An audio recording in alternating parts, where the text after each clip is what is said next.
자, 오늘 말씀 듣도록 하겠습니다. 오늘은 여호수아서 강해 계속 이어집니다. 8번째 시간으로 내가 형통하리라, 내가 형통하리라. 계속해서 우리는 비전의 말씀을 듣고 있는데, 오늘은 이 비전의 말씀 중에서 특별히 오늘 본문 가운데 나타나는 그리하면 형통하리라, 그리하면 평탄하니라, 조건절로 되어 있죠. 이렇게 하면 이렇게 해주시겠다, 조건과 약속으로 구성이 되어 있습니다. 이 한 구절의 말씀을 중심으로 과연 우리에게 비전을 이루기 위해서 우리는 어떻게 해야 될 것인가, 비전을 이루는 원리가 하나 있더라는 거지요. 흔히 말하는 형통의 비밀, 그 다음에 또 흔히 말하는 평안의 비밀, 다른 말로 하자면 비전. 여호수아서는 제가 비전으로 쭉 풀어갈 거예요. 비전이라는 키워드 하나로 여호수아에게 어떤 비전을 주셨는가, 이 공동체에 어떤 비전을 주셨는가, 그리고 여호수아는 이 비전을 이루기 위해서 무엇을 했는가, 공동체는 무엇을 했는가, 그때 하나님은 무엇을 하셨는가, 그 결말은 어찌 되는가, 비전이라는 키워드 하나로 24장까지 쭉 흘러갈 거예요. 특별히 오늘은 그 비전을 이루어가는 굉장히 중요한 원리, 형통의 원리라고도 할 수 있는 그 원리 하나를 오늘 본문 속에서 추적해 가도록 하겠습니다.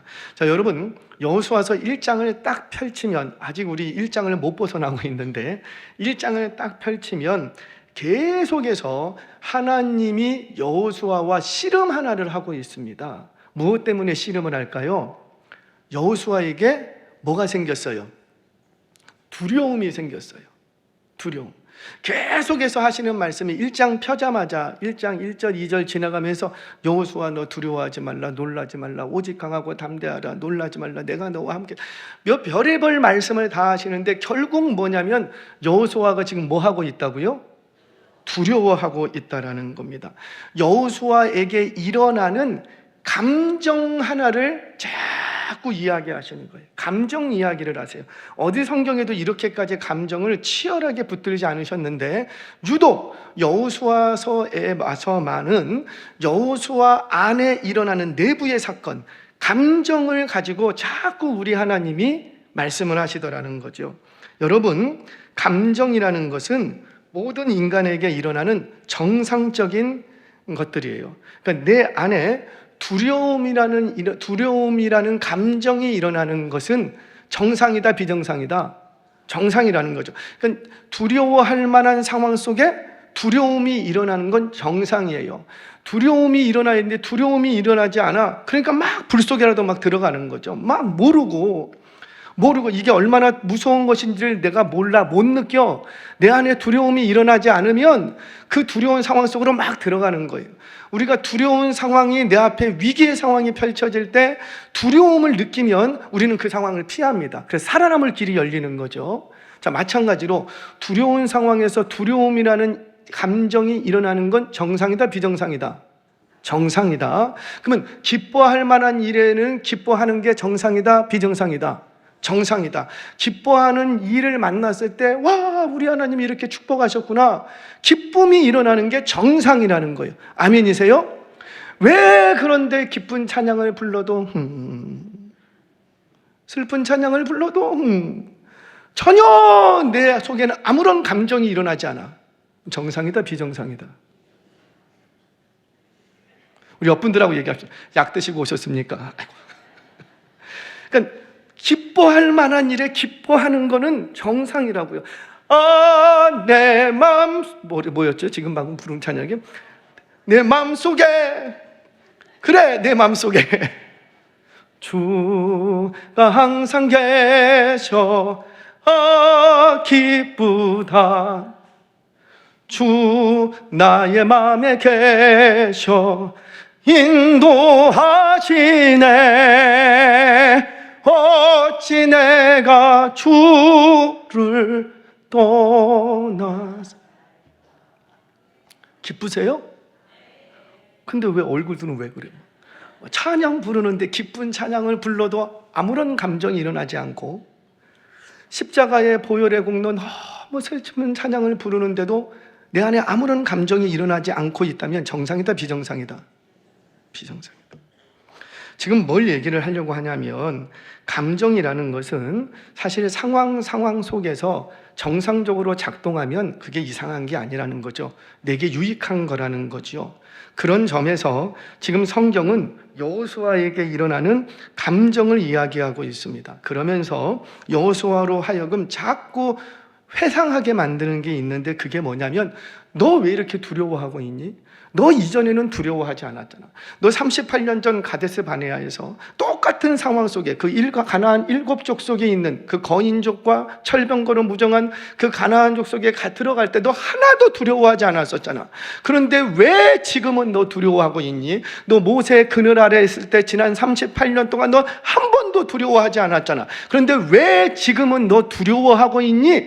자꾸 너의 두려움의 출처가 어디냐? 자꾸 그 감정을 건드리고 있는 거예요. 자, 여러분 기억하세요. 감정이라는 것은, 내 안에 일어나는 감정이라는 것은 일종의 센서와 같습니다.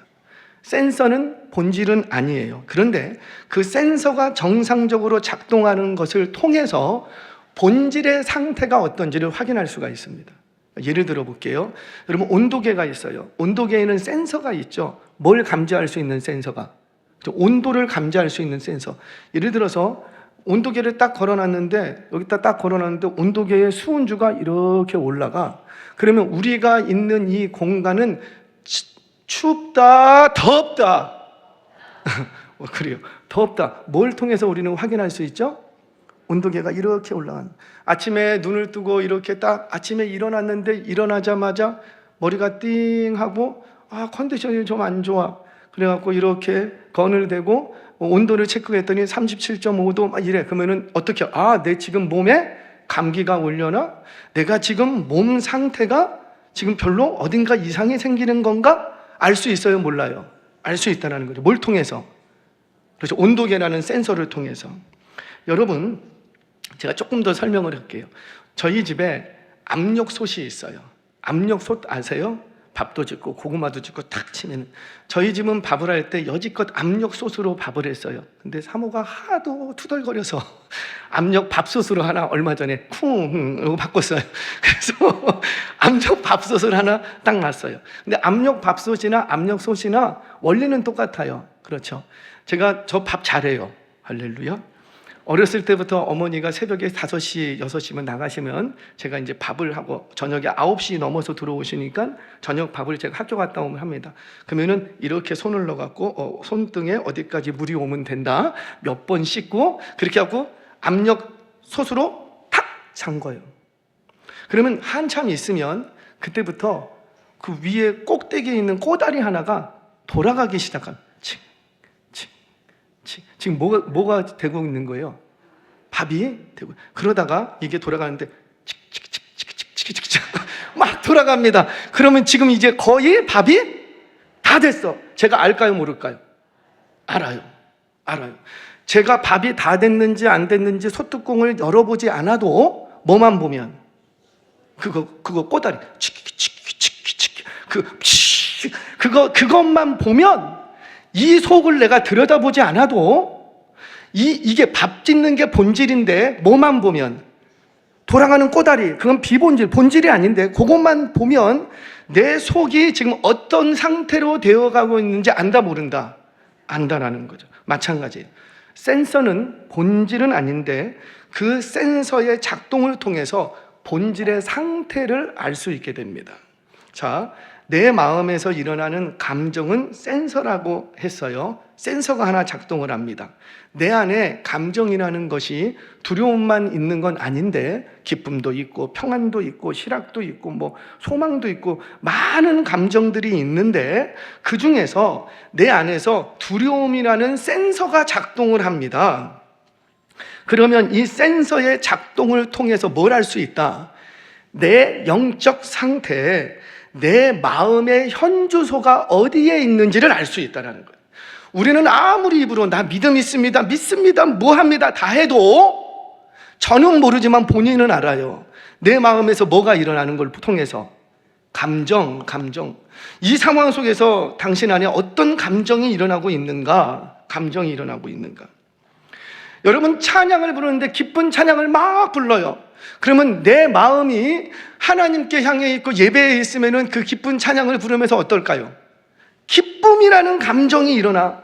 상황은 바뀌지 않았어요. 여전히 우리 집에 가난은 끊어낼 수가 없고, 여전히 건강은 안 좋고, 여전히 일은 안 풀리고, 상황은 바뀐 게 없는데 내 안에서 찬양을 부르는데 막 기쁨이 있어. 두려움이 없어. 내 심령의 상태가 어디에 있는지, 예배의 자리에 있지만 정말 하나님 앞에 있는지 없는지, 내가 어디에 있는지를 알게 해주는 센서와 같은 역할이 감정이라는 거죠. 자, 내 마음이 자녀에게 가 있어요. 자녀가 내 마음의 자리에 들어와 있어. 그러면 아들이 공부를 잘하고 좋은 데 취업을 잘하면 내 안에서 기쁜 감정, 평강의 감정이 막 일어나겠죠. 그런데 내 아들이 시험만 보면은 10점, 20점, 취직하려고 해도 취직도 잘 안 되고 자격증에서 자꾸 떨어져. 그러면 내 마음에 어떤 감정이 일어날까요? 기뻐요? 걱정과 근심과 염려와 혹여나 내 아들 좀 어려울까? 두려움이라는 마음이 일어나고, 그런 감정이 일어나. 왜? 내 마음의 자리에 누가 있으니까. 아들에게 관심이 내 마음이 가 있지 않으면 이런 거 신경 써요, 안 써요? 안 쓴다라는 거. 옆집 아들이 공부 잘하고 못한 것 때문에 내 마음에 감정이 일어나지는 않는다고요.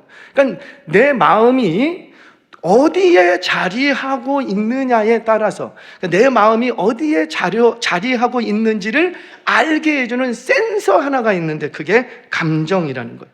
다시 본문으로 돌아와서 여호수아에게 한 가지 감정이라는 센서가 작동을 합니다. 어떤 센서라? 두려움이라는 센서가 작동을 하더라는 거예요. 그렇다면 왜 여호수아에게 두려움이라는 센서가 작동을 했을까? 그의 마음의 자리가 지금 어디에 가 있는 거예요? 그의 마음의 자리가 아직 아무런 일도 일어나지 않았는데, 아직 가나안 땅에 들어간 것도 아니고, 아직 가나안 7 족속과 전쟁한 것도 아닌데 이미 그의 마음은 가나안 족속 7 족속의 전쟁터에 가 있는 거예요. 그리고는 뭐 하기 시작하고? 두려워하기 시작. 두려움. 왜? 가나안 족속은 거인족이야. 이 철병거로 무장하고 있어. 이들과 10번 싸우면 10번 다 질 수밖에 없어. 이걸 여호수아도 안다 모른다. 안다. 그러니까 그것만 생각하면 막 두려움이 있는 거예요. 그러니까 지금 뭘 얘기하냐면 내 마음에 어떤 감정이 일어나느냐를 보면 내 마음이 어디에 위치해 있는지를 알 수 있다는 거예요. 어느 날 딸내미가 이 딸이 내 마음 오직 나는 아빠밖에 없어요 그랬는데 언젠가 웬 놈을 데리고 왔어요. 그리고는 뜬금없이 한다는 얘기가 내가 사랑하는 사람입니다. 제가 그랬죠. 너 언제 봤다고 사랑을 하냐?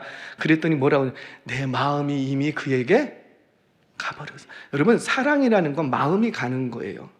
마음이 가는 거예요. 그러니까 그 형제가 이 딸의 마음 속에 자리해버린 거죠. 그러니까 항상 누구만 생각하고 그 형제만 생각하면은 막 기분이 좋고 막 희망이 차고. 왜? 형제하고 앞으로의 나라가 연애 생각하고 막 이런 거 하니까 너무 좋아. 정신 차려요? 할렐루야. 그러니까 사랑이라는 건 뭐냐면 내 마음이 가버리는 거예요. 누구에게? 돈의 마음이 가버리느냐? 돈을 사랑한다고 하죠. 자녀에게 마음이 가버리느냐? 자녀를 사랑한다고 하죠. 그래서 내 마음에서 어떤 상황이나 사건 앞에서 어떤 감정이 일어나느냐를 보면 내 마음의 자리가 어디에 있는지를 알 수 있게 된다는 겁니다. 그래서 하나님께서는 너 그 상태로는 비전을 이룰 수 없다는 거지요. 지금 너의 마음의 위치가 잘못되어 있다는 거예요.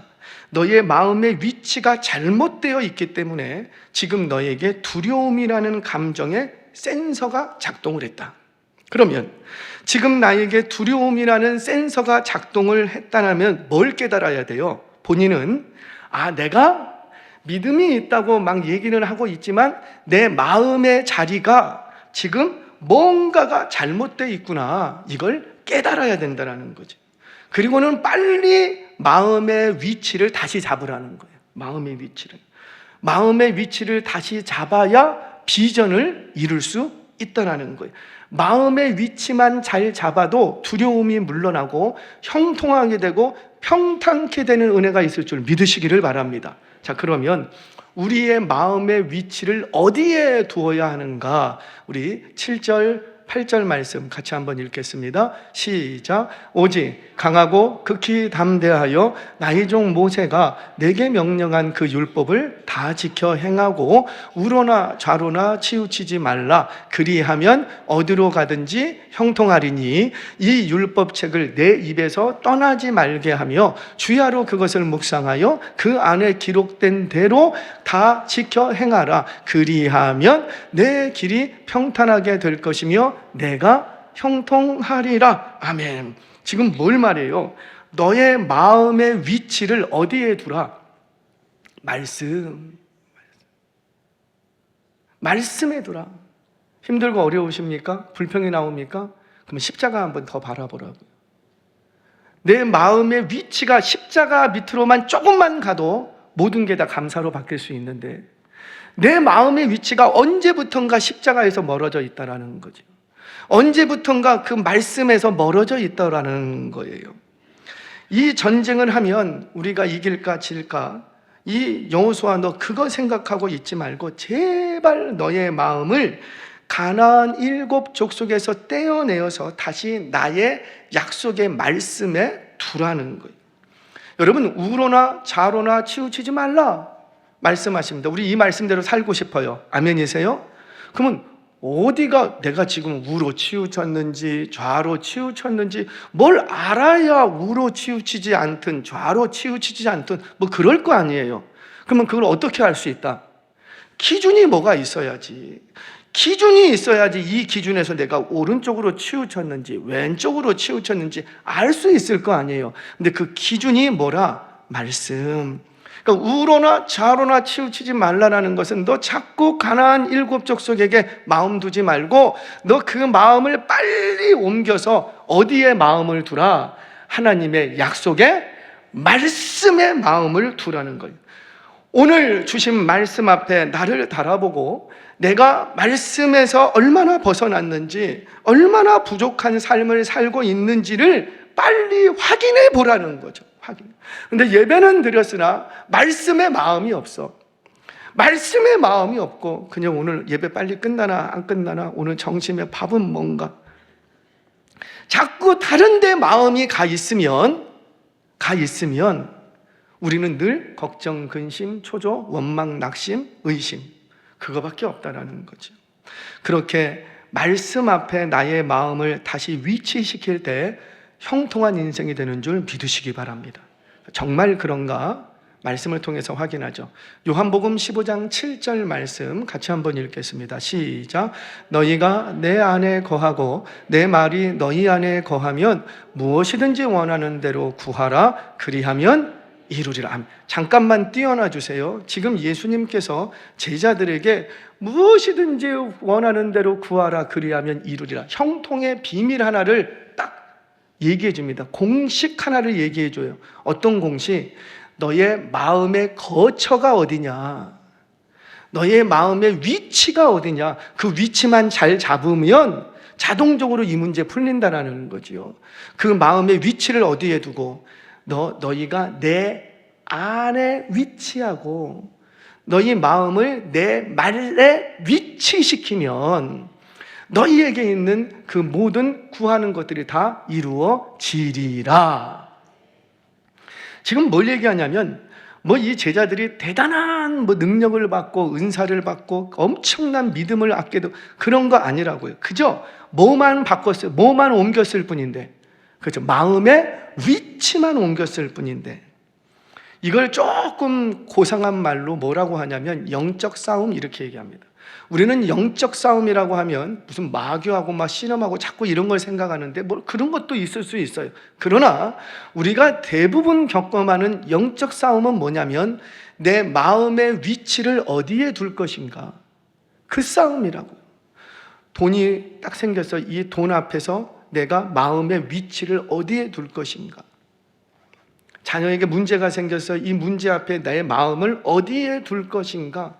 영적 싸움은 사실 자리 싸움이. 여러분 땅 따먹기 해봤어요? 어렸을 때? 저 많이 해봤어요. 딱 쳐갖고요. 그러면 한 뼘 재고 두 뼘 재갖고 그리고 이 땅 내 거. 그 땅 다 따기면 그 내 땅도 안 될 건데 그거 아주 그냥 억척같이 그 땅 따먹기 한다고. 그 땅. 그 영적 싸움이 그거예요. 내 마음의 위치를 어디에 둘 것인가. 여러분, 이스라엘 백성들이 출애굽한 이후에 홍해 앞에 섭니다. 앞에는 홍해예요. 뒤에는 애굽의 철병과 군대가, 무시무시한 군대가 바로 등 뒤까지 쫓아왔습니다. 양옆에는 비하이롯과 바알스본, 끝까지는 절벽이어서 올라갈 수가 없어요. 앞으로도 못 가고 양옆으로 못 가고 뒤로 못 가고 완전히 코너에 몰려서 죽을 상황이야. 이때 출애굽 백성들은요, 하나같이 원망하고 불평하고 그 영도다 모세를 돌로 쳐 죽이려고 했습니다. 아니, 그게 오래된 사건. 출애굽하고 나서 얼마 되지 않았다고요. 출애굽할 때 얼마나 좋았어요. 와, 우리 모세 최고. 와, 모세의 지팡이 최고. 막 박수치고 어깨 막 덩실덩실 거리면서 얼마나 좋았냐고요. 얼마나 풋풋하고 좋았냐고요. 그런데 그게 며칠 못 갑니다. 며칠 못 가고 홍해 앞에 딱 가자 그 좋았던 감정들은 사라지고 그 출애굽 백성들한테서 무슨 감정이 일어나냐면 두려움과 미움과 원망이라는 감정이 막 일어나는 거예요. 뭐가 잘못되어 있는데?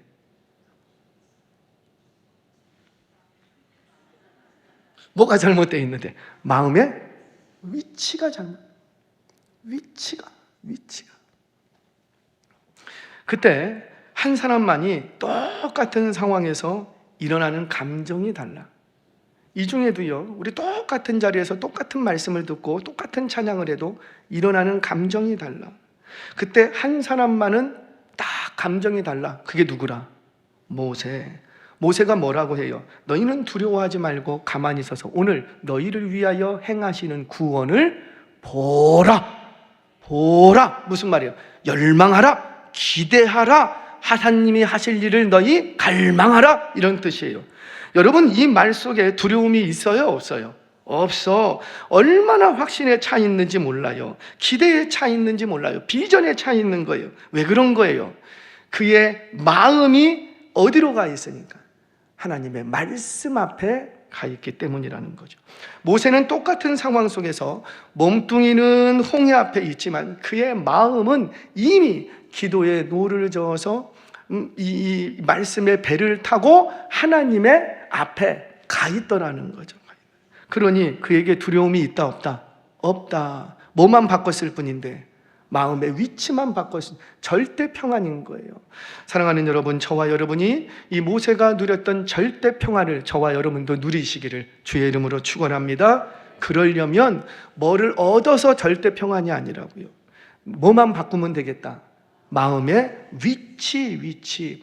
마음의 위치를, 이 상황 속에서 마음의 위치를 하나님의 말씀 앞에 둘 때 비로소 형통케 되는 놀라운 기적이 일어날 줄 믿으시기를 바랍니다. 자, 그러면 도대체 마음의 위치를 말씀으로 바꿨을 뿐인데 왜 형통하는 인생이 되는가?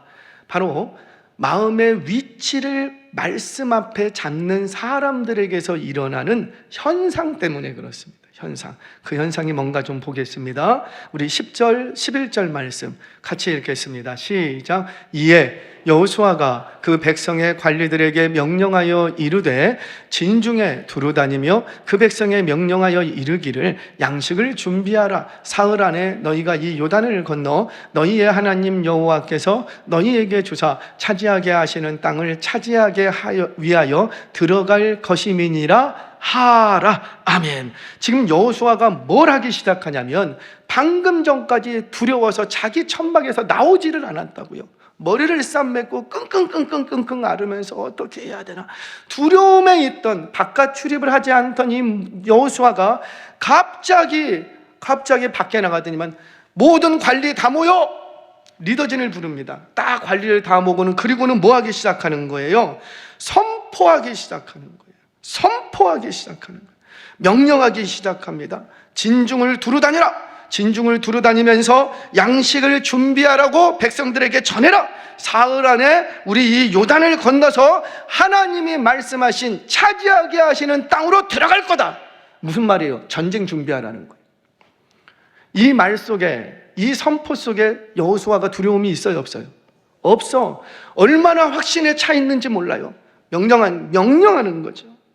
왜 이렇게 바뀌었는가? 단지 뭐만 바꿨는데? 마음의 위치만 바꿨는데. 그랬더니 그의 입술에서 놀라운 말씀들이 선포되더라는 거지요. 여호수아 백성들에게 비전을 제시하고 마치 그 비전이 다 이루어진 것처럼 백성에게 비전을 선언하더라는 거예요. 여러분, 백성에게 비전을 제시하고 용기를 내게 하고 백성들을 하나 되게 하는 리더십이 여호수아에게서 나오더라는 거죠. 자, 이런 여호수아의 리더십이 어디서 나온 거예요? 뭐만 바꿨는데, 그렇죠? 마음의 위치만 바꿨는데. 저는 우리 교회가 또 여러분들의 가정에, 각 가정에 가장된 여러분들이 이런 리더십이 있기를 축복합니다. 이건 객기가 아니라고요. 확신이라고요, 확신. 여러분, 우리의 가장이, 이런 가장이 우리 가정에 있으면 그 가정은 형통하게 될 줄 믿으시기를 바랍니다. 확신이 있어야죠, 확신. 그런데 항상 입만 열면 안 돼, 못해, 그건 좀 어려워, 온통 부정적인 말만 나와. 너 누구 닮아서 그렇게 공부 못하니? 그게 사실일 거예요. 그리고 정말 그 아이는 공부 못할 거예요. 누구 닮았겠죠? 할렐루야. 정말 그게 사실이고 바른 말이라 할지라도 틀리지 않아요. 그런데 그런 상황에서 필요한 건 그런 말이 아니라고요. 그런 상황에서 필요한 게 믿음이라는 거 아니에요? 너 그래도 하나님이 너와 함께 하시면 너는 될 거야. 잘 될 수 있어. 그 믿음이라는 것은 객기가 아니라고요. 우리의 믿음의, 건강한 믿음의 출처는 어디로부터고? 그렇죠. 말씀으로부터 일어나는 믿음이 건강한 믿음이고 바른 믿음이라는 거죠. 우리의 마음의 자리를 말씀의 자리로 옮길 때 건강한 믿음이 일어나는 줄 믿으시기 바랍니다. 사랑하는 여러분, 안 돼, 못해, 그러면 정말 할 수 있는 것도 못합니다. 그런데 우리가 돼, 잘해낼 수 있어, 그렇게 말씀을 믿고 말씀 앞에 순종하고 가면 반드시 돼, 반드시 돼. 그러면 안 되는 일도 되는 역사가 일어날 줄 믿으시기 바랍니다. 자, 정말 그런가? 반복은 원리라 그랬죠. 단순히 나의 마음을 말씀에 옮겼을 뿐인데 그때부터 형통한 인생이 됩니다. 왜 그런가 보겠습니다. 여러분, 노아 할아버지 아세요? 이 노아 할아버지에게 어느 날 하나님께서 나타나셔서 말씀을 하십니다. 홍수 일어난다. 그러면서 비전 하나를 딱 주세요. 모든 것 다 죽는데 너희는 죽지 않을 수 있어. 왜냐하면 뭘 만들라? 방주 만들라. 산에다가 방주를 만들라라는 거. 이게 이게 노아에게 주어진 비전이에요. 상황은 심판이라는 상황인데 비전 하나가 주어지는데 방주 만들라는 거였어요. 그리고는 그 배를 만드는 모든 재료와 그 식양에 대해서 다 말씀하십니다. 어떤 나무를 써야 되고 역청은 몇 번 칠하고 몇 층으로 그 내부는 하고 칸막이는 어떻게 하고 하나하나 세세하게 하나님이 다 말씀해 주십니다. 자, 지금 상황은 배를 만들 만한 상황이 아니야. 비가 와서 땅 위에 기식하는 모든 생물이 다 죽는다고 하는데 이게 말이나 되냐고요. 도대체 얼마나 비가 많이 와야 다 죽냐고. 물론 우리는 이거를 믿어요. 우리는 알아요. 왜? 이미 노아의 역사가 있기 때문에, 전적이 있기 때문에, 그리고 기상이변을 통해서 우리는 얼마든지 비가 많이 오면 우리 다 죽을 수 있다는 걸 우리는 알아요. 경험이 있기 때문에. 그러나 노아 시대 때는 그런 경험이 없다고요. 그러니 도대체 얼마나 비가 와야 다 죽어? 이건 상상도 못해. 그런데 노아에게는 조금도 의심이 없습니다. 두려움이 없습니다. 그리고는 머뭇거리지 않습니다. 그리고는 그 말씀을 받고 노아는 자신의 마음을 어디에다 두고? 말씀에 두는 거예요. 자꾸 그걸 뭐라고 하냐면 묵상이라고 합니다. 자꾸 공사 기간이 얼마나 걸릴까? 재료를 준비하는데 돈이 얼마나 들까? 이런 데 마음을 두는 것이 아니라 그저 하나님이 하신 말씀, 그 심판에 관한 말씀, 방주를 지으라는 말씀에 마음을 두기 시작하는 거예요. 그러자 아내와 자녀를 불러 모읍니다. 그리고는 뭐 하기 시작하냐면 선포하기 시작합니다. 선포하기 시작합니다. 여러분, 정말 내 안에 말씀이 있고 그 말씀이 나를 움직여 한다면 반드시 그 사람 안에는 선포가 있습니다. 된다. 우리는 한다. 할 수 있다. 하나님이 역사하신다. 당신 잘할 수 있다. 왜? 우리 안에 말씀이 있으니까. 그 말씀은 변개치 않으시는데 확신에 찬 선포가 시작이 됩니다. 이제 하나님께서 물로 심판하실 거야. 그리고 하나님께서 우리를 구원하시려고 방주를 만들려고 하셔서 선포하기 시작하는. 그런데 역사는 언제부터 일어나냐면 선포하기 시작하면서부터 역사가 일어납니다. 그렇게 선포하자 처자들이 뭐 하기 시작하는 거예요? 진짜 움직여. 진짜 나무를 베고 가지를 치고 진짜 그 산 위로 배를 만드는 일을 시작하더라는 거예요. 여러분, 한번 생각해 보세요. 모세는 하나님으로부터 직접 말씀을 들었으니까 그렇다 치고 어떻게 처자들이 이렇게 적극적으로 움직일 수 있었죠? 누구 말만 듣고? 참 이상하지 않아요? 노아가 내일 모레면 600세예요. 그러면 자녀들이 아이고 우리 할아버지 노망 들었는데 이렇게 생각할 수도 있잖아요. 그런데 이 처자들이 한 사람도 그렇게 생각하지 않고 그냥 아 그래요? 그러면 우리가 해야죠 하고 적극적으로 이 일을 시작하더라는 거예요. 어떻게 이럴 수 있었는가? 노아가 선포할 때 긴가민가 이러지 않았다는 거죠. 우리 해야 될까 말아야 될까 이러지 않았다는 거예요. 우리 이거 해야 된다. 하나님이 심판하신다. 할지도 모른다가 아니라고 하신다. 얼마나 그 마음에 말씀에 대한 확신이 있는지 너무나도 명확하게, 너무나도 정확하게, 너무나도 확신에 차서 노아 할아버지가 처자들에게 선포하는 거예요. 그러니까 그 선포의 말씀을 듣고 이 처자들이 자원하여서 움직이기 시작합니다. 자, 이때 중요한 거 있어요. 잘 들으셔야 돼요. 여러분, 노아와 그 7 식구가 나무를 패고 가지를 자르고 끙끙대면서 배 지을 재료를 옮깁니다. 여러분, 배를 짓는 재료를 준비하고 옮기는 건 누가 하고? 하나님이? 아니라고. 노아와 7 식구. 그러니까 우리가 자꾸 형통하지 못한 건 뭐냐면 믿음이라고 가지고 달려가는데 제발 이 재료 누가 만들어주시고 하나님이 만들어주시고 이 재료 누가 옮겨주시고 하나님이 좀 옮겨주시고 그러니까 일이 안 되는 거예요. 우리 하나님한테 맨날 그렇게 기도해 보세요. 그럼 하나님이 뭐라고 하세요? 그거 네가 해라. 재료 만드는 건 누가 해야 된다고요? 거기 나무 있잖아. 그 나무를 패고 가지를 자르고 그거 끌어올리고 옮기고 그거 못 받고 그거 하는 건 누가 하고? 하나님이 안 해주신다라니까요. 공부는 누가 하고? 내가 하는 거라니까요. 공부 시험 잘 보게 해주세요. 시험 잘 보게 하시는 건 하나님이 하시는데 잘 보려면 너 재료는 준비해야 되지 않냐? 그 재료가 뭐예요? 공부는 누가 하고? 내가 하라는 거죠. 여러분, 이거를 뒤집으면 안 돼요. 하나님의 형통의 원리는 여기 있어요. 내가 할 일은 누가 하고? 내가 하고. 자, 그런데 참 놀라운 비밀이 내가 그렇게 말씀에 확신을 갖고 움직이면 그때부터 누구도 움직이고 하나님. 다시 말씀드리면 내가 안 움직이면 누구도 안 움직이고 하나님도. 근데 내가 믿음 갖고 움직이면 누구도 같이 움직인다고요? 하나님이. 자, 보세요. 하나님께서 또 하나의 명령을 내립니다. 너 방주 다 지으면 그 방주 안으로 정결한 짐승 암수 1쌍씩 7쌍을 집어넣고 부정한 건 2쌍을 집어넣어라 이렇게 얘기를 합니다. 자, 여러분 상상해 보세요. 여기 뱀이 지나가요. 그러면 그거 암컷인지 수컷인지 나 압니다. 하시는 분 계세요?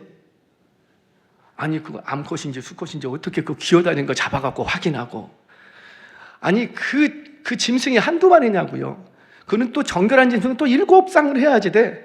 그러면 그 모든 산에 있는 짐승들 암컷인지 수컷인지 그거 확인하고 찾으러 다니려면 그 일 할 수 있어요 없어요? 방주 지을 시간이 안 돼. 그런데 그 일은 누가 하시고? 하나님이 하십니다. 너 그거 암수 7쌍 네가 안 해도 돼. 그건 누가 하고.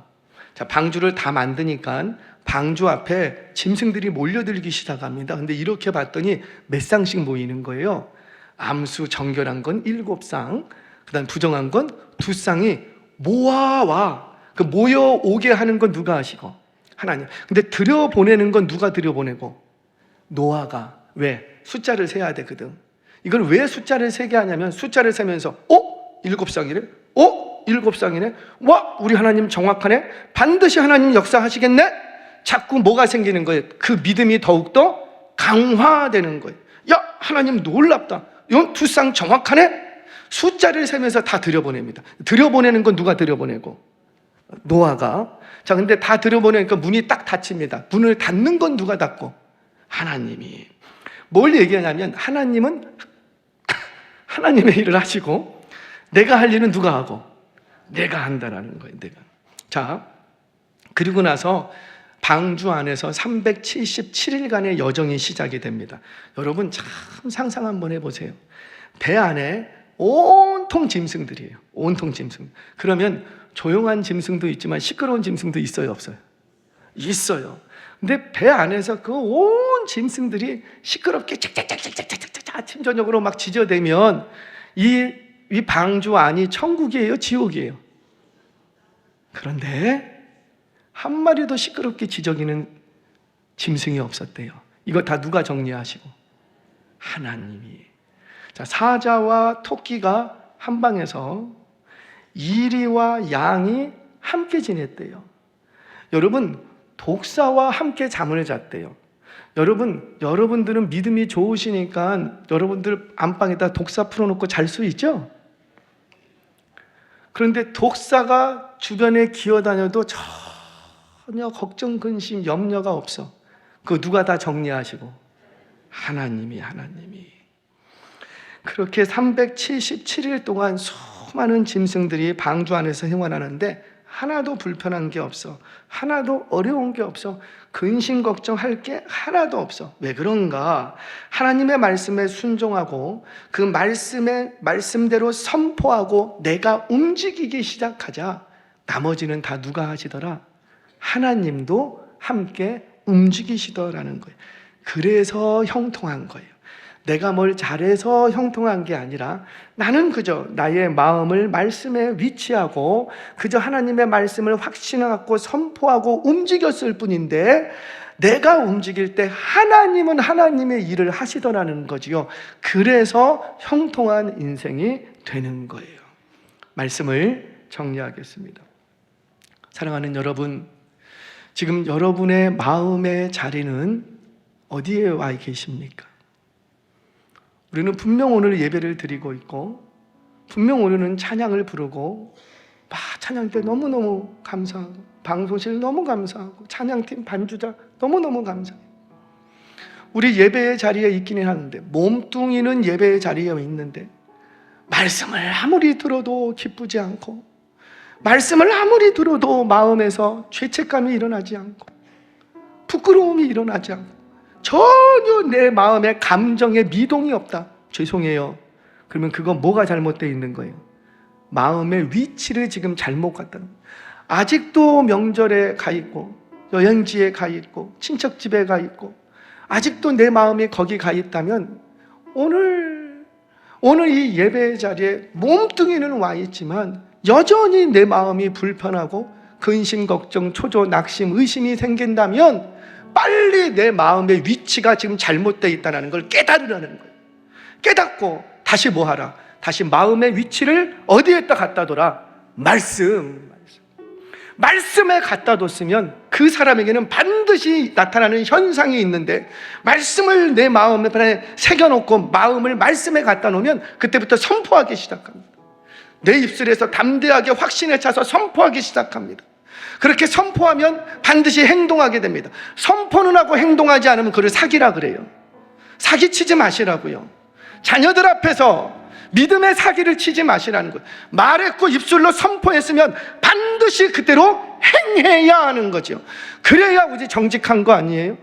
그런데 마음을 말씀에 위치시켜놓은 사람은 선포할 뿐만 아니라 선포한 대로 움직인답니다.